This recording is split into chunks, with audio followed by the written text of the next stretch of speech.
Hau, pizkat gu gaindituta gaude, ez gaude otxuta, holakotan. Gu musiko xumea gea, eta beti noturnadiekin eta gabaz da izkutuan beti izan gea. Eta ben derrepentian holako zea batian jartzia da, pizkat zea bat izan da. Izan da, oso alde batetik, irakurketa asko leike, eta danak onak. Praktikoa esate bateko nik aspaldizan esaten niona hasieratik eldarraitzi un dolor, gogoratzia itosi buruz, hainbeste handikan 3-4 urte eta bat zijoan gauza horrea, eta email bat larraitzena, gitarrista ze diskotan zauan, handikan hola gabiltz, hau inoaz guaz.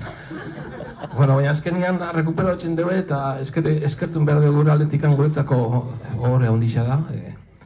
Ze azken batian gure musika horre berriz balori hartzen dugu edo gure ilusioa gaztetan hori izan.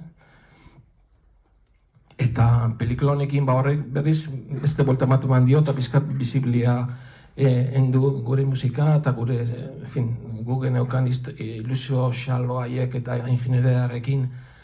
Eta, mundu haura dana, aspaldiko mundu haura dana, berriz aurrian jartzia, pizkate unkigarria da, eta politxa, eta, gauza asko daude.